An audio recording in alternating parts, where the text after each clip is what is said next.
Boa noite, irmãos. Vamos ler a palavra do Senhor? Livro de Marcos, capítulo 2, a partir do versículo 18 até o 22. Evangelho do Senhor Jesus, escrito por Marcos, capítulo 2, a partir do versículo 18 até o 22. Já estamos terminando o segundo capítulo, né? Diz assim o texto: Ora, os discípulos de João e os fariseus estavam jejuando. Algumas pessoas foram perguntar a Jesus: por que os discípulos de João e os discípulos dos fariseus jejuam, mas os seus discípulos não jejuam? Jesus respondeu: como podem os convidados para o casamento jejuar enquanto o noivo está com eles? Durante o tempo em que o noivo estiver presente, não podem jejuar. No entanto, virão dias em que o noivo lhe será tirado, e então, naquele dia, eles vão jejuar.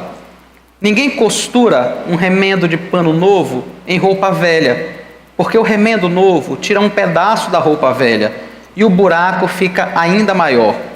E ninguém põe vinho novo em odres velhos, porque se fizer isso, o vinho romperá os odres e se perdem tanto o vinho como os odres. Mas põe-se vinho novo em odres novos. Amém. Senhor, te agradecemos por tua palavra e suplicamos o teu auxílio neste momento que atendemos ao teu chamado e viemos a este local para prestar culto ao Senhor. Como parte do culto que nós prestamos ao Senhor, está ouvir a tua palavra e sermos por ela edificados. Por isso rogamos ao Senhor que no nome de Jesus quebre qualquer barreira em nosso coração, em nossa mente, Senhor Jesus. Que o Senhor possa neste momento trazer todo pensamento cativo ao Senhor, para que possamos ser edificados por tua palavra no nome de Jesus. Ajuda-nos a termos atenção, termos foco. O Senhor sabe como isto tem sido difíceis nesses dias, Pai querido, onde vivemos com tantas telas diante de nós ao mesmo tempo. O Senhor sabe que é cada vez mais difícil podermos centrar a atenção em apenas algo, e neste momento a exposição da Tua Palavra. Mas cremos também na atuação do Teu Espírito, Senhor, que é muito maior do que todos os nossos vícios, e que nos trouxe aqui nesta noite para sermos edificados pelo Senhor. Humildemente nós te rogamos, Pai, cura a nossa alma, Senhor, nos faz parecidos com o Senhor, no nome de Jesus. Amém. As pessoas que mais estudavam, irmãos, que mais liam a lei, que mais tentavam compreender aquilo que os profetas escreveram, aquelas pessoas que mais estudavam teologia na época de Jesus, eram os escribas, né? Eles também eram chamados em alguns momentos doutores da lei. E os fariseus era o partido religioso dominante em Israel naquele momento. E é interessante, né? Porque é uma coisa bem diferente para nós chamar de partido e religioso, né? É verdade, nos últimos tempos no Brasil existe partido religião, mas não era tão comum assim. Na época dos judeus isso era comum, havia um partido religioso mesmo, e esses eram os fariseus. Na realidade havia dois partidos, né? Havia os fariseus e havia também os saduceus. Os saduceus eram um partido da elite sacerdotal. Os sacerdotes tinham um partido dominante, e os fariseus tinham um partido muito maior. Como os fariseus eram leigos, digamos assim, então eles pagavam pessoas que estudavam e que escreviam suas tradições. No caso, eram os escribas. São essas pessoas, escribas e fariseus, quem mais critica o Senhor Jesus. Se você puder abrir comigo aí em Marcos mesmo, capítulo 2, nós vamos ver algumas ocasiões em que esses homens criticam Jesus. Primeiro, no versículo 7, Marcos 2, 7. Eles estão criticando o Senhor porque Jesus curou um paralítico. Não só por isso, porque ele perdoa os pecados daquele homem, Marcos 2,7, Jesus perdoa os pecados de um homem, e os fariseus, aqueles que eram estudiosos da lei, ficam dizendo, quem é esse homem? Ele está pensando o quê para ele perdoar pecados de alguém?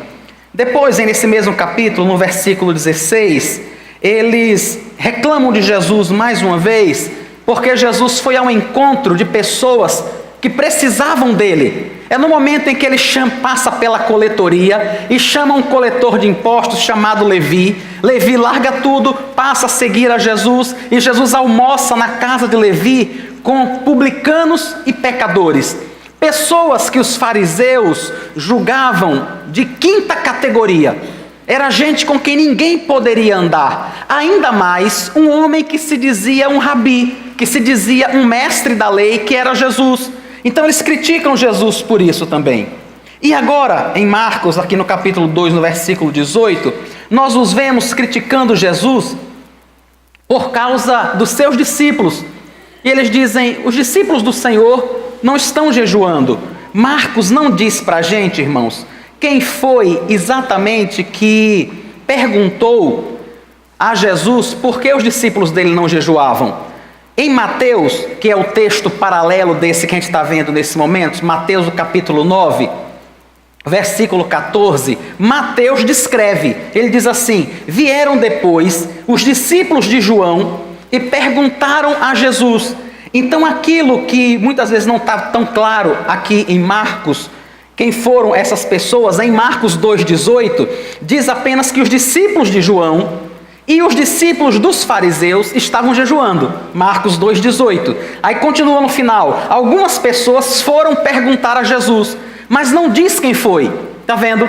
Mateus não. Mateus diz, versículo Mateus 9,14. Vieram depois os discípulos de João e perguntaram a Jesus. Em Marcos, quando ele não cita essas pessoas, e ainda que tenham realmente sido os discípulos de João, como Mateus relata, isso possivelmente acontece, irmãos, porque os discípulos de João, naquele momento, estavam sendo orientados, em algum sentido, pelos escribas e fariseus. Por que eu tenho que dizer isso? Porque, na realidade, se você olhar todo o Antigo Testamento, toda a lei, que era o que eles olhavam, né? O que eles tinham naquele momento, irmãos, era o Antigo Testamento, exatamente como esse que eu e você temos. E o que os fariseus focavam era no que eles chamavam de Torá, que são os 5 primeiros livros da lei, o Pentateuco, os livros escritos por Moisés. E naqueles livros, na Torá, só tinha um jejum. Apenas um jejum é prescrito. Você encontra isso em Levítico 16, Levítico 16, Levítico 23 e em outros capítulos. Apenas um jejum era oficial. Era nesse dia que as pessoas se reuniam. Eu gosto muito da narrativa de que Moisés faz aqui em Levítico, porque ele troca a palavra jejum por humilhação, que traduz exatamente o que significava o jejum. Levítico 16, 29, se você puder abrir. Levítico 16, 29, era o único jejum estabelecido na Torá, estabelecido na lei de Moisés. Isso lhe será por estatuto perpétuo. No 7º mês, aos 10 dias do mês, vocês se humilharão e não farão nenhum trabalho, nem o natural da terra, nem o estrangeiro que peregrina entre vocês. Porque naquele dia se fará expiação por vocês, para purificá-los, e vocês serão purificados de todos os seus pecados diante do Senhor. É sábado de descanso solene para vocês, e vocês se humilharão, é estatuto perpétuo. Essa palavra que está sendo usada aí no versículo 29 e também no versículo 31 como humilharão, na nossa tradução, em outras traduções é feita como jejum. Nesses dias vocês jejuarão, porque o jejum realmente significava um dia de humilhação diante de Deus. O Senhor tinha estabelecido que uma vez por ano os israelitas iriam parar de comer em sinal de humilhação diante do Senhor, em sinal de arrependimento pelos seus pecados. Eles iriam passar o dia todo sem comer. Naquele dia eles iriam se reunir, eles iriam cultuar ao Senhor, e o sacerdote sacrificaria um cordeiro no lugar de todas aquelas pessoas. Imagine, a gente não faz aquele momento de confissão de pecados aqui todo dia, toda vez que a gente cultua. Não tem um momento que a gente para e a gente confessa as nossas culpas ao Senhor antes de começarmos a louvar o seu nome. Os israelitas faziam isso por todo um dia, por mandato do Senhor. O que é que eles faziam? Eles não comiam aquele dia todo. Era um dia de pensar, era um dia de refletir, era um dia de ler a palavra, era um dia de meditar, de olhar para a vida deles diante da palavra. Eles não comiam nesse dia. A única coisa que eles faziam era ler a palavra, humilhar a sua alma, pensar naquilo que eles tinham errado diante de Deus. E isso foi estabelecido pelo Senhor. No entanto, no decorrer dos anos, a própria prática da religião em Israel foi estabelecendo alguns outros dias de jejum, além desse que era o que estava descrito na Torá. Por exemplo, Juízes, no capítulo 20, no versículo 26, fala de um grupo de pessoas que está jejuando do nascer ao pôr do sol. Juízes 20 e 26. Eram, na realidade, os israelitas jejuando para saber o que eles iriam fazer com aqueles homens que mataram a concubina de um levita. Vocês podem ler o texto depois. É uma das histórias mais tristes que tem em todo o Antigo Testamento. Está em Juízes 20. E diz que esses homens jejuam do nascer do sol até o pôr do sol. Primeiro livro de Samuel, capítulo 31, no versículo 13... O capítulo 31 todo, mas o versículo 13 em especial, fala para a gente sobre os homens que sepultaram Saul e passaram 7 dias jejuando depois disso. Depois do sepultamento de Saul, eles jejuam por 7 dias. Daniel, o profeta, jejuou por 21 dias. Está em Daniel no capítulo 10, no versículo 3. Ele diz assim: não comi nada que fosse saboroso, não provei carne, nem vinho, e nem me ungi com óleo algum, até que passaram as 3 semanas. Moisés jejuou 40 dias e 40 noites, por 2 vezes. Vejam que interessante, o próprio Moisés, que havia recebido de Deus a orientação com relação ao dia do jejum, havia um dia de jejum nacional. Ele mesmo passa 40 dias em jejum e oração por 2 vezes. O Senhor Jesus também faz isso. O Senhor, na sua tentação no deserto, ele passa 40 dias em jejum e oração. Então não havia, irmãos, problema algum em jejuar. Além daquele dia estabelecido, todo mundo deveria jejuar no dia da expiação, no 7º mês, como estava estabelecido na lei. Mas não tinha problema nenhum jejuar outros dias, como nós vimos agora. Os fariseus, em especial, eles haviam estabelecido que eles iriam jejuar 2 vezes por semana. E eles sempre jejuavam na segunda e na quinta-feira. 2 vezes por semana eles jejuavam. Isso está em Lucas, capítulo 18, versículo 12. É o Senhor contando a parábola do fariseu e do publicano, né? Lucas 18, 12, isso é o fariseu orando. Ele diz: jejuo 2 vezes por semana e dou o dízimo de tudo o que tenho. Então os fariseus tinham criado essa prática. Mais uma vez, não tinha problema nenhum jejuar esses dias na semana, 3, 4, 5 dias. Não tem problema nenhum se qualquer um de nós, irmãos, resolver jejuar por um período indefinido de tempo. Eu conheci um irmão que ele costumava jejuar às vezes por 20 dias. 20 dias. Ele só tomava água. E eu perguntei a ele, eu ouvi fazer isso por mais de uma ocasião. E uma vez eu perguntei a ele como é que era esse período, sabe? Ele disse: rapaz, até o 3º dia, às vezes até o 4º dia, você pensa que vai morrer. Parece que tem alguma coisa ali comendo por dentro. Depois do 4º dia, você não sente mais nada. Você mesmo, ele disse, não sente. Você se sente um pouco mais fraco, mas aquela sensação de que você está morrendo, de que você está sendo consumido, passa. Não tem problema nenhum, irmãos, jejuar. Não tem problema nenhum jejuar durante o período da manhã. jejuar durante o período da tarde. Não tem problema nenhum. Por sinal, a Bíblia nem estabelece regras sobre como jejuar. Vocês lembram? Só tinha um dia de jejum. A Bíblia trata muito pouco sobre quanto jejuar, a forma de jejuar. Algumas pessoas, inclusive, isso é algo bem mais moderno, né? Algumas pessoas jejuam de assistir televisão. Ou jejuam de olhar o Facebook, ou coisa parecida. Eu não sei se o termo seria jejum. Eu sei de uma coisa. A Bíblia diz que aquele que quer servir a Jesus, ele precisa negar a si mesmo. É o que diz o texto. É o próprio Senhor Jesus quem diz. Quem quer segui-lo precisa negar a si mesmo, tomar a sua cruz de cada dia e segui-lo. Então sim, se tem coisas que estão roubando a nossa comunhão com Deus, se tem coisas que são viciantes para a gente, se a gente está se tornando dependente do WhatsApp, ou de seja lá o que for, sim, nós precisamos nos negar.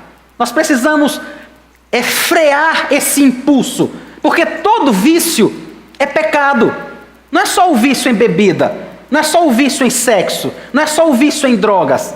Todo vício é pecaminoso, entendem? Porque ele aprisiona, e nós já fomos libertos de tudo isso.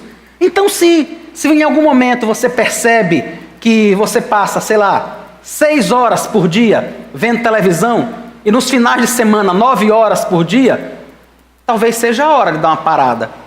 E de revisar mesmo esse procedimento. E de se forçar a fazer outra coisa. Isso não edifica. Não faz sentido. Na realidade, uma pessoa que vê tanta televisão, eu tenho a impressão que o cérebro dela acaba sendo comido. Que se ela fizer uma tomografia, vai estar que nem um queijo suíço, todo furado. Só pode. Imaginem. Então sim, eu acho que dá para a gente se negar a fazer essas coisas. Acho difícil chamar isso de jejum. Entendem? É difícil chamar isso de jejum. E ainda mais tentar estabelecer parâmetros de como fazer esse tipo de jejum, uma vez que a própria Bíblia não estabelece.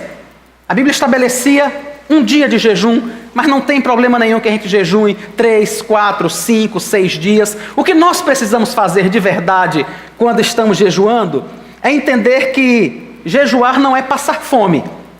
Jejuar, como diz o texto aqui de Levítico, é um dia no qual nós humilhamos a nossa alma diante do Senhor. A gente para de comer, irmãos, apenas para focar em buscar a Deus e para dizer: Senhor, eu preciso do teu favor sobre a minha vida. Eu tenho enfrentado lutas, eu tenho enfrentado pecados que eu não consigo largar há muito tempo. Eu tenho enfrentado dificuldades na minha própria alma com as quais eu não tenho conseguido lidar. Então eu quero parar esse dia, parar inclusive de comer e estar em oração diante do Senhor, pedindo ao Senhor que enquanto o meu corpo se enfraquece por falta do alimento, que a minha alma se fortaleça diante do Senhor, para que eu possa buscar a tua vontade, para que eu possa servi-lo de forma que o Senhor seja glorificado. Então não tem problema nenhum em jejuar, mas tinha problema com os fariseus. O modo como os fariseus faziam isso, irmãos, e como eles praticavam a própria religião, era extremamente ofensivo. E não tinha nada de cristão naquilo. Não tinha nada de serviço a Deus. Eles tinham criado tantas e tantas e tantas regras. Deixa eu tentar explicar isso para vocês rapidinho. Os fariseus entendiam, irmãos, que quando Moisés recebeu a lei de Deus lá no Monte Sinai, quando ele recebe a Torá, quando ele recebe os 10 mandamentos de Deus, os fariseus e os escribas entendiam que Deus tinha falado com Moisés muito mais coisas. Não apenas os 10 mandamentos, não apenas o que está registrado na tábua da lei. Eles entendem que Deus tinha falado com Moisés muito mais coisas e que Moisés foi transmitindo para os líderes. E que esses líderes foram escrevendo. No Antigo Testamento, isso já era um livro chamado de Talmud, que se dividia em 2. Um deles dizia o que era essa tradição oral, ou seja, aquilo que Deus falou para Moisés, e além dos 10 mandamentos que Moisés não escreveu, essa parte eles chamavam de Misrá, e tinha uma outra parte que era um comentário sobre essa tradição oral. Vejam que coisa, né? Deus fala com Moisés os 10 mandamentos, Moisés registra em 2 tábuas. E aí eles dizem, não, Deus falou muito mais. E eles escrevem isso que eles supõem que Deus falou e que Moisés foi transmitindo. E depois eles escrevem um comentário sobre isso. Era nesse Talmud que estava todo tipo de prescrição que você puder imaginar. Por exemplo, a Bíblia diz que deveria se guardar o Shabá, o dia de descanso. E o que o texto diz é, nesse dia não trabalhe você, não trabalhe o seu empregado, não trabalhe o seu animal. É um dia de descanso. É isso que diz a lei. O que o Talmud acrescentava?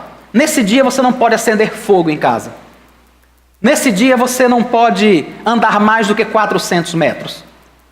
Nesse dia você não pode ligar a televisão. Você não pode. Nesse dia você não pode. Você não pode ler um livro, a não ser que seja um livro gospel. Você não pode fazer nada, a não ser que seja realmente um momento de culto como aquele na igreja. Essas coisas todas estavam no Talmud. E eu tenho a impressão, às vezes, que esse Talmud acabou alcançando algumas igrejas atualmente, né? Mas tudo bem. Então os fariseus faziam muito isso, irmãos. E mais do que isso, eles cobravam. Porque uma coisa é a gente entender que há regras e há um modo estabelecido, por exemplo, dessa igreja funcionar. Nós aqui temos culto todo domingo, 10 horas da manhã e às 18 horas. Fernando, peça para o pessoal só ou diminuir ou desligar esse bichinho aqui. Eu sei que vai ficar quente, mas minha garganta vai embora. É melhor ficar um pouquinho suado, né?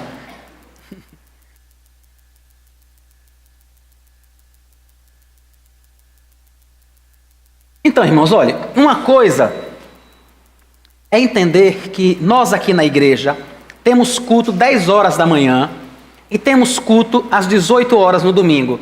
Que todo primeiro domingo do mês nós fazemos a ceia do Senhor aqui na igreja. Ótimo, não tem pecado nenhum nisso. Não tem problema, muito obrigado. Não tem problema nenhum nisso. Mas eu e você precisamos entender também que isso é o modo dessa igreja funcionar. Isso não é uma regra bíblica. Isso não quer dizer que se uma igreja faz a ceia toda semana, e eu conheço igrejas assim, que fazem a ceia toda semana, que estão erradas.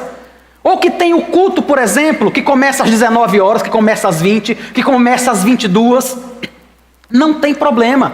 Essas coisas, irmãos, é um modo da igreja se arrumar, da igreja viver. É claro que isso atende à nossa cultura, ao local onde nós estamos inseridos, né? Agora à tarde eu estava conversando com o presbítero Enoque, que está lá em Poço Redondo, e ele estava dizendo que o culto lá vai começar às 19h30. Eu disse, Enoque, você vai chegar bem tarde aqui, que Poço Redondo já é distante, né? Uns 180 quilômetros mais ou menos. Até você começar um culto, 19h30, vai ser um culto festivo, os irmãos da igreja coreana estão lá, esse culto vai terminar lá para as 21 horas, 21h30, até você cumprimentar o povo, tomar um refrigerante, comer alguma coisa, você vai sair de lá umas 10 horas, e vai chegar aqui bem tarde. Isso é só o modo da igreja em Poço Redondo funcionar. O problema é quando nós resolvemos estabelecer que ou é dessa forma, ou é pecado.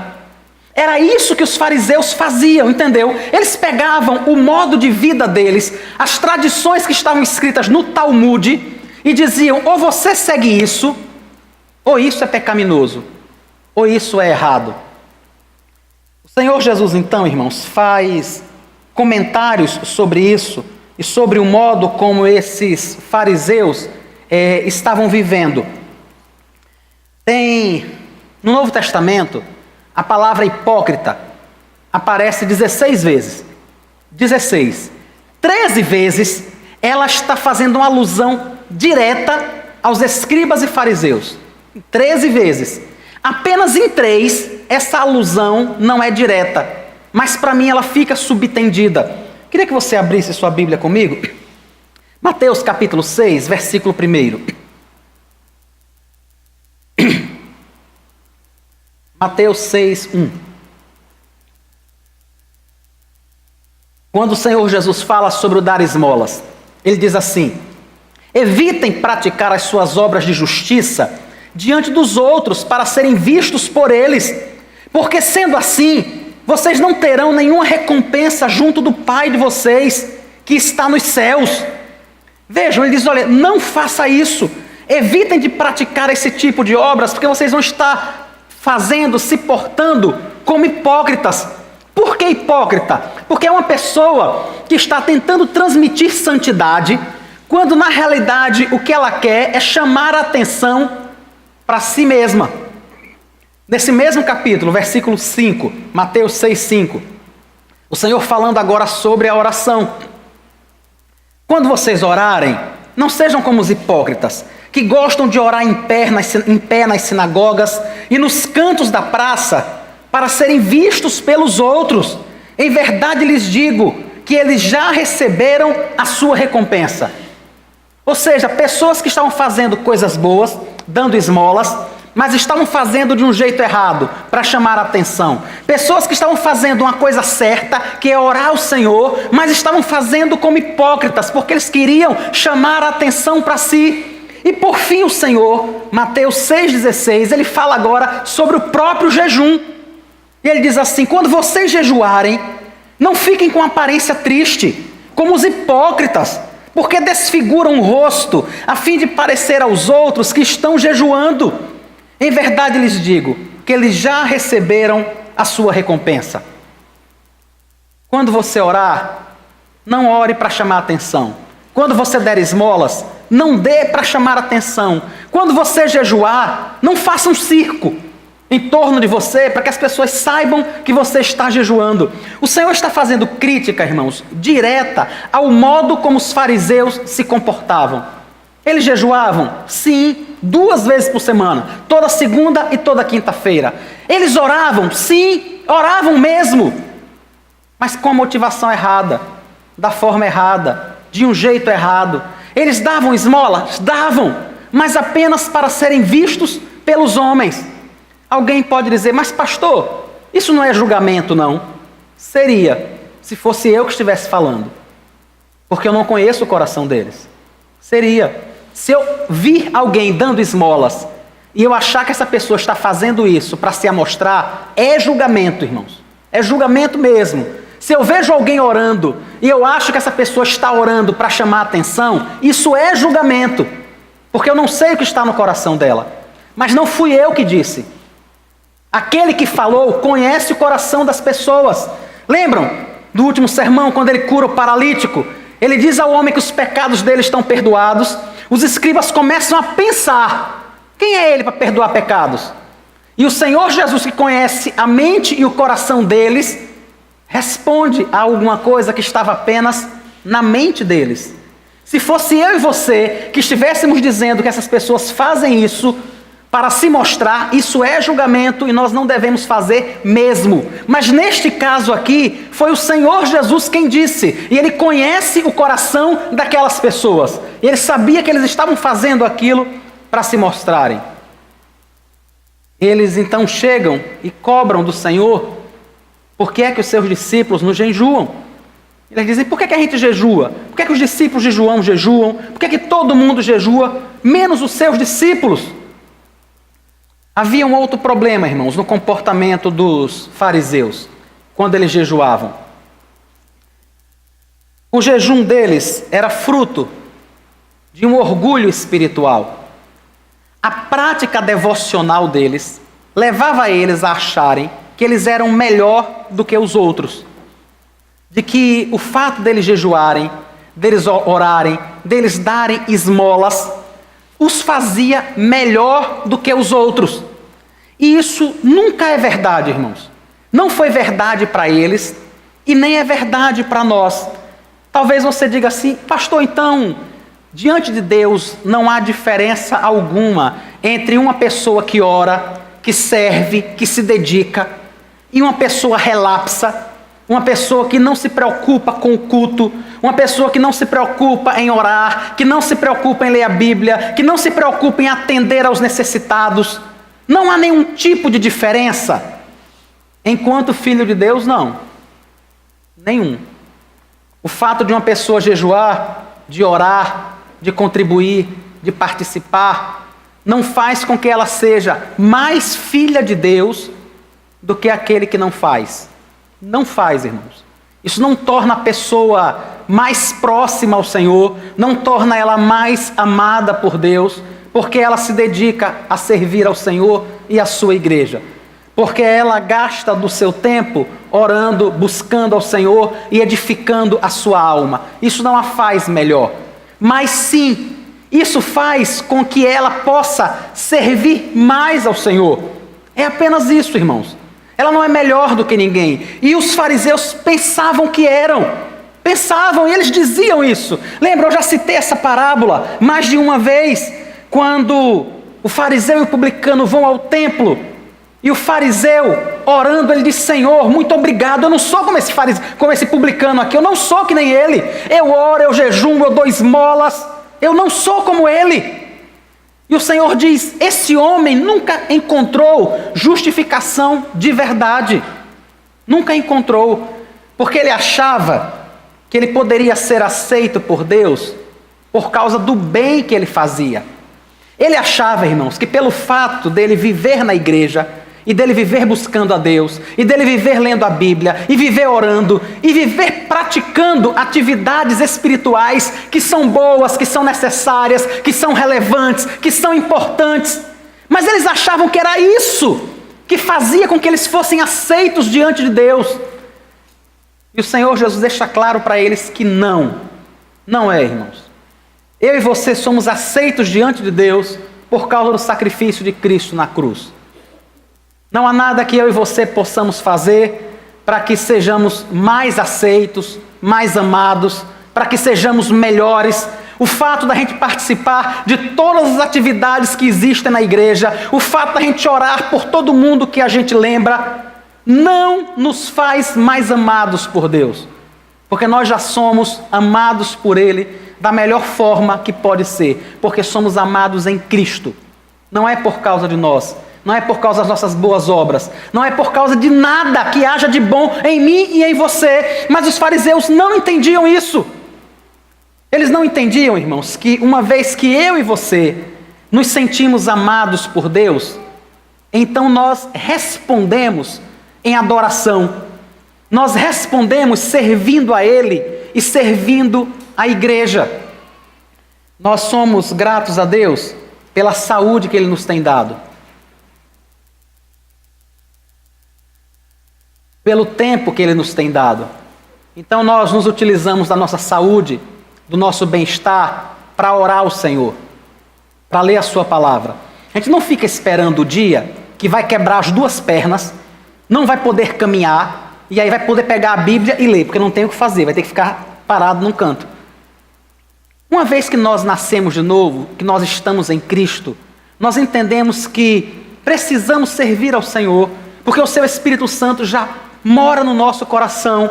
Nós já sabemos, irmãos, que todo o dinheiro que nós temos não adianta de nada. Ou como sempre eu vejo Adebaldo dizer, não existe caixão com gaveta e nem mortalha com bolso.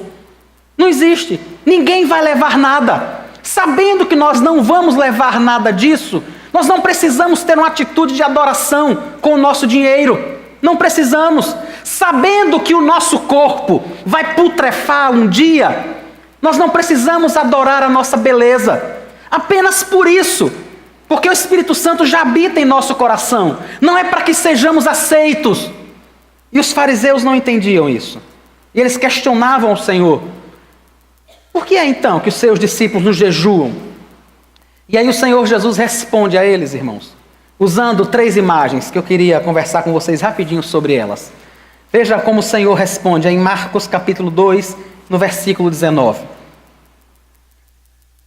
O Senhor diz assim: como podem os convidados para o casamento jejuar enquanto o noivo está com eles? Durante o tempo em que o noivo estiver presente, não podem jejuar. Irmãos, se hoje o casamento já é uma coisa boa, já é uma boa festa, a gente não tem noção do que era um casamento judeu. Do que eram 7, 9, 10 dias de festa, a depender da condição financeira da família. Dá para você imaginar uma semana inteira de festa. E quando os discípulos dos fariseus questionam sobre o jejum, por que os discípulos de Jesus não jejuam, Jesus diz assim: vocês jejuariam numa festa de casamento? Durante 7 dias de festa, é hora de jejuar? Vá, me diga, você por algum acaso marca uma viagem, marca um churrasco na casa de alguém e resolve que nesse dia você vai começar um regime? Vá, me diga, vai ter um churrasco no sábado na casa de fulano e eu vou. Bom, no sábado eu vou começar um regime sério. Alguém faz isso, irmãos? Ninguém faz. Era isso que Jesus estava dizendo aos fariseus. Ele estava dizendo: rapaz, o noivo está aqui. Aquele que foi esperado por eles, que foi profetizado por todo o Antigo Testamento, aquele de quem todos os profetas falaram, está aqui entre eles. O rei está aqui, o reino está aqui. Por que é que eles vão estar jejuando? Me digam. Me digam por que é que eles vão jejuar. O noivo está com eles, aquele por quem eles esperam.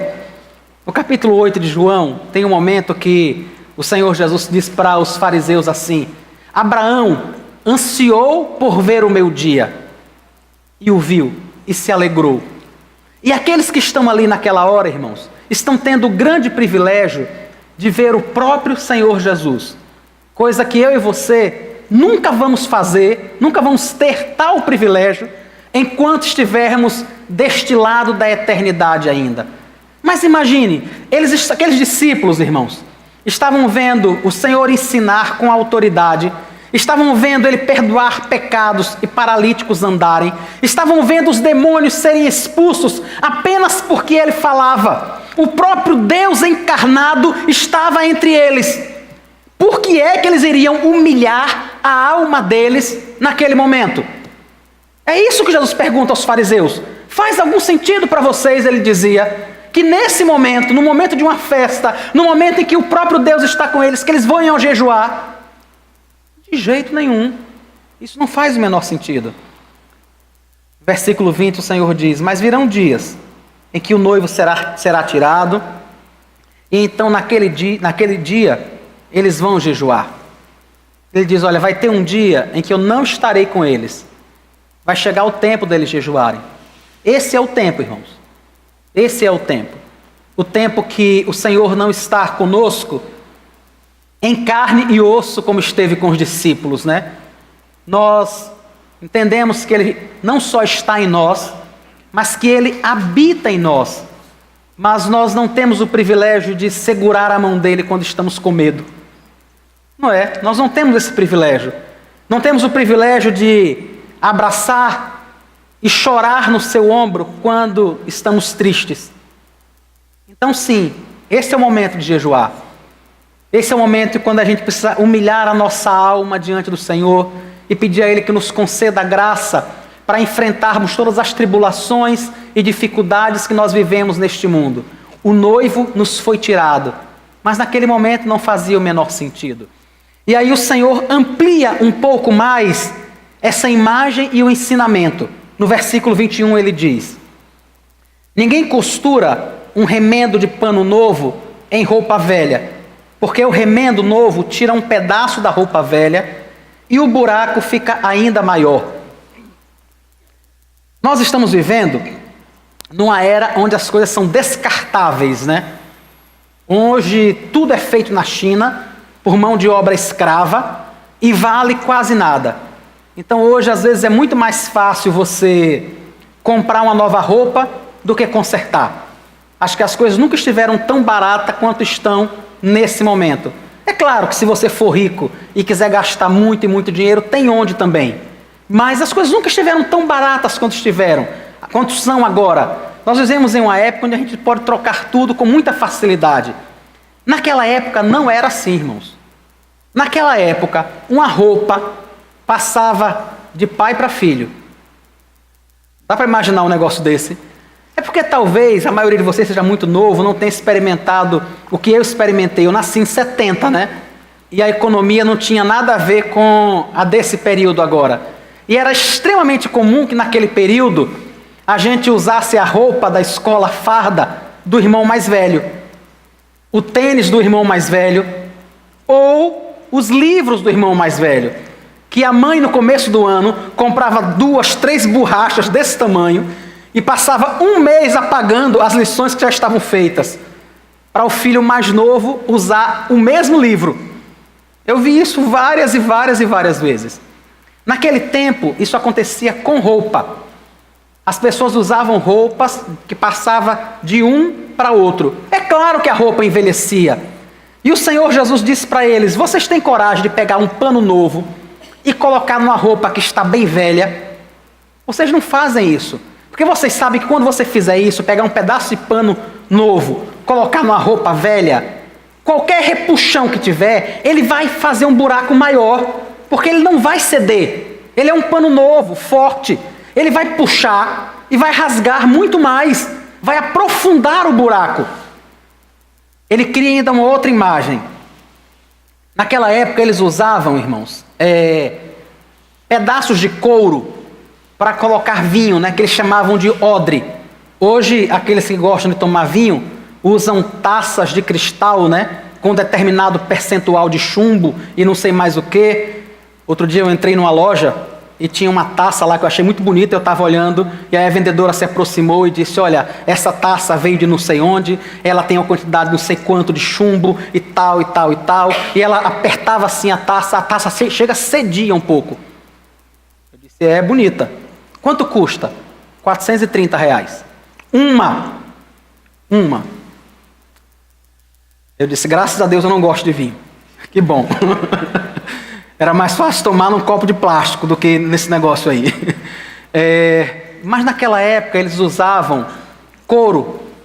E o couro, irmãos, às vezes, quando ele estava velho, você não podia colocar um vinho novo dentro desse odre, dessa bolsa de couro. Se você tiver curiosidade de olhar depois no Google, bote lá, odre de vinho, odre de couro, que você vai ver mais ou menos como era o formato. Parecia mais ou menos uma bexiga, um pedaço de couro que você amarrava aqui embaixo e amarrava em cima também, algo bem artesanal. Quando era colocado vinho novo ali dentro, o vinho fermentava, criava gases e expandia. Então, quando você enchia um odre velho com vinho novo, ele fermentava e aqueles gases rompiam o couro, usado muitas e muitas e muitas e muitas vezes. E aí o Senhor diz: ninguém faz isso. As pessoas pegam um vinho novo e colocam num odre novo, porque sabe que nesse processo de fermentação, ele vai gerar gases, ele vai expandir e o couro vai ceder também sem problema nenhum. Com essas duas imagens, o Senhor Jesus estava dando uma mensagem clara aos fariseus. Ele estava dizendo: olha, vocês têm aprisionado as pessoas dentro de uma falsa religião, dentro de uma religião cheia de regras que nunca foram bíblicas, que nunca foi a intenção do Senhor. Ele nunca estabeleceu que você deveria dar 400 passos no sábado, que você não podia acender fogo. Ele nunca estabeleceu o tamanho da roupa que você deveria usar quando você ia para o templo. Mas os fariseus e a sua tradição estabeleceram tudo isso, não apenas como uma sugestão, mas como uma obrigatoriedade. E o Senhor Jesus disse para eles: isso acabou. Acabou.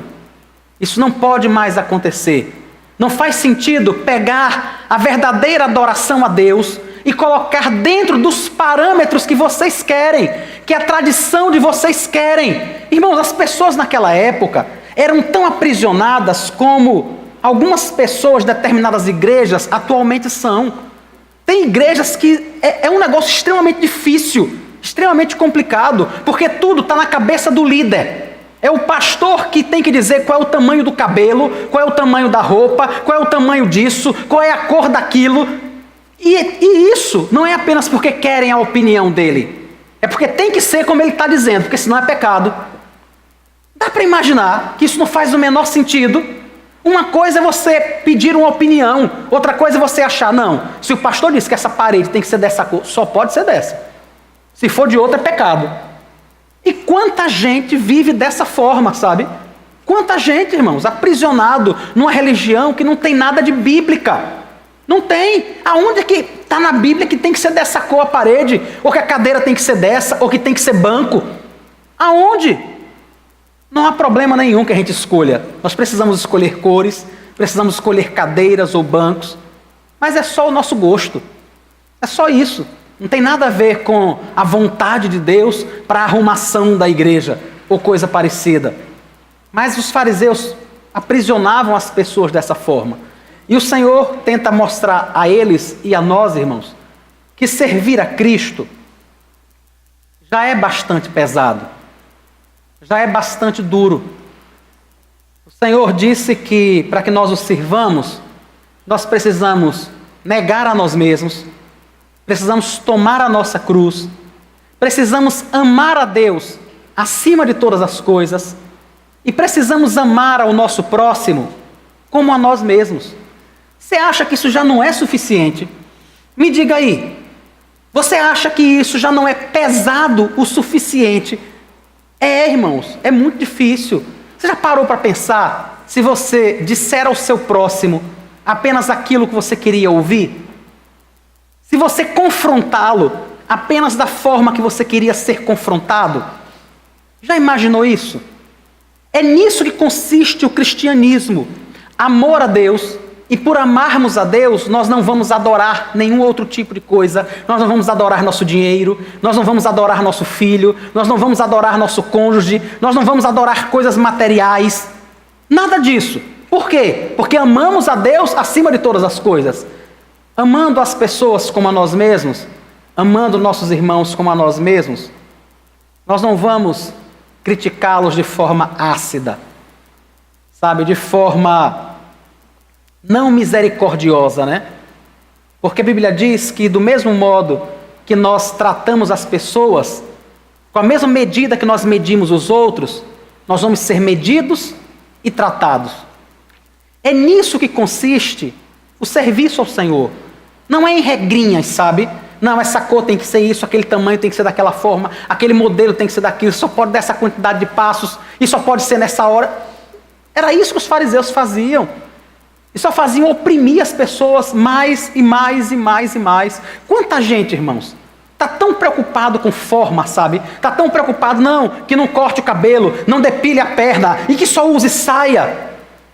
Mas com um coração podre, extremamente podre. Exatamente como Cristo disse dos fariseus. Ele disse, olha, vocês estão adornando só o que é exterior. Vocês são uma coisinha linda por fora. Mas por dentro o coração de vocês parece um sepulcro, sabe? Cheio de verme, cheio de bicho, cheio de podridão. E o Senhor não está criticando arrumar o que está por fora. O que ele conclui é, arrume o coração. E aí o exterior vai ser naturalmente arrumado. Arrume o coração, trate a sua alma. E aí sim, se você tratar a alma, irmãos, não vai precisar de regrinha. Você não vai precisar dizer às pessoas, não, nessa época você pode fazer isso e não pode fazer aquilo. Não, naquela outra época talvez você possa fazer isso e não possa fazer daquela forma. No dia que essas pessoas se voltarem realmente para Deus e a comunhão deles com o Senhor for mais pura, mais sincera, ninguém vai precisar desse tipo de regrinha. Ninguém, sabe? As pessoas vão poder buscar a Deus, elas vão orar ao Senhor, e elas vão tranquilamente, sinceramente servir a Deus com a consciência em paz. É isso que eu e você precisamos fazer. Pedir ao Senhor que nos ajude a nos atermos àquilo que é realmente relevante, sabe? Aquilo que realmente conta. Porque inúmeras vezes, irmãos, a gente fica tão preocupado em vigiar a vida do outro, sabe? O que o outro fez ou deixou de fazer. E nesse processo a gente faz exatamente como os fariseus. A gente esquece de cuidar da nossa alma. E eu não estou dizendo que o outro está fazendo que é errado, não é errado. Mas é um problema dele, de Deus, não é seu. Entende que não é um problema seu? Que você falar dele não vai consertar nada? Não vai ajudar, não vai arrumar nada. Pelo contrário, vai prejudicar a sua relação com Deus. Então esqueça mesmo, sabe? Ore, apresente a vida dele ao Senhor. Se você achar que é relevante, que é importante, que é necessário, converse com ele. Converse com essa pessoa. É isso que é cristianismo. É isso que é servir a Deus. Não é andar caçando as pessoas porque estão com o cabelo mais curto, estão com o cabelo mais longo, estão com a roupa dessa cor, estão com outra daquela outra cor. Apenas o que é externo, esquecendo que realmente o que afeta é o nosso coração, porque é daí que procede tudo que a gente faz, não é do que é exterior. Quando eu e você cuidarmos da nossa alma, a gente vai lidar muito melhor com essas coisas. Então, que o Senhor nos abençoe, nos sustente, nos conceda a sua graça, irmãos, para que a gente foque de verdade, sabe, em cuidar da nossa alma. E aí o restante vai se arrumando. O próprio Cristo vai cuidando. Não se preocupe, a igreja é dele. Não é minha e não é sua. Acho que os irmãos já devem ter notado que de uns 3 meses para cá, o número de pessoas que participam do culto tem reduzido, né? A escola dominical sempre teve mais ou menos o mesmo número de pessoas que tinha no culto à noite. Em várias escolas dominicais nós tínhamos 85, 87, 90 pessoas às vezes. Hoje, para chegar em 60 é difícil. Os cultos à noite geralmente tinha entre 100, 115, 117. Hoje, raramente chega a 90. E algumas pessoas às vezes dizem, o que está acontecendo, sabe? E esse tipo de questionamento só serve se a gente primeiro se perguntar por que é que nós estamos querendo saber disso. Entendem? Porque na realidade as pessoas que vêm prestar culto aqui, elas vêm prestar culto a Deus, irmãos. Não é a mim, não é a você. O que é que nós precisamos nos perguntar? Será que as pessoas não estão vindo porque eu estou em pecado? Será que é a minha vida pecaminosa que está afastando as pessoas? Será que é o modo como eu tenho agido que está afastando as pessoas? Em vez de jogar pedra nelas, entendem? Em vez de jogar pedra naqueles que não têm vindo, o que nós precisamos fazer é focar em nós, apenas naquilo que compete a mim, e mais nada, a você e só a você. Servir, adorar a Deus, fazer a nossa parte. E não se preocupe, a igreja com 200 pessoas ou com 50 pessoas é de Deus, a igreja não é nossa, irmãos. Entendem? Eu não morri por ninguém aqui, e nem morreria, eu não sou capaz disso. Mas o Senhor morreu por cada um de nós. E Ele sabe onde cada pessoa está, em cada momento. É Ele quem fala, é Ele quem traz. Foi Ele quem nos trouxe aqui nesta noite. Para fazer com que a gente pudesse ouvir essa palavra, para alimentar o nosso coração, para despertar a nossa vida. Ele tem cuidado da sua igreja no decorrer desses 2000 anos. E vai continuar a cuidar dela. Vai continuar a cuidar dessa igreja. O que é que eu e você precisamos fazer? Orar por eles. Orar por essa igreja, orar por nós, pedir ao Senhor que tenha misericórdia de nós. E pode deixar, o resto Ele mesmo faz. Não compete a nós. Tá? Vamos orar ao Senhor e depois nós vamos cantar e louvar o seu nome. Senhor Jesus, nós te adoramos, Deus, porque Tu és Senhor sobre tudo e sobre todos. Adoramos ao Senhor porque não há outro além de Ti. Adoramos ao Senhor porque temos tido o grande privilégio de cultuarmos, de adorarmos ao Teu nome neste lugar. Adoramos ao Senhor por todos os bens que o Senhor nos tem feito, por todas as boas dádivas que o Senhor nos tem dado. Muito obrigado, Deus, muito obrigado. Queremos pedir perdão ao Senhor pelas vezes que temos tido um comportamento tão farisaico, Deus. Quando acabamos vigiando a vida do outro, não porque queremos o bem dele, não porque estamos preocupados com a alma dele, mas muitas vezes porque gostaríamos de cometer os mesmos pecados e não temos cometido. Tenha misericórdia, Deus, tenha misericórdia. Ajuda-nos a olhar para o outro com misericórdia, como o Senhor olha para nós, para a Tua igreja aqui. Que o Senhor mesmo possa lidar com aqueles que têm vivido em pecado, que têm desonrado o Teu nome e que não têm dado ouvidos à Tua palavra, porque esta igreja é Tua, porque estas pessoas servem ao Senhor. Tenha misericórdia de nós, Pai, edifica a nossa vida, nos atrai para o Senhor, nos atrai para Ti, nos atrai para o quarto de oração, para a leitura da Tua palavra. Nos conduz, Senhor, a dias de jejum, de oração, nos quais nós possamos verdadeiramente humilhar a nossa alma diante do Senhor, não para chamar atenção, não para nos orgulharmos, Senhor, das nossas práticas espirituais, mas para que a nossa alma seja quebrantada diante do Senhor.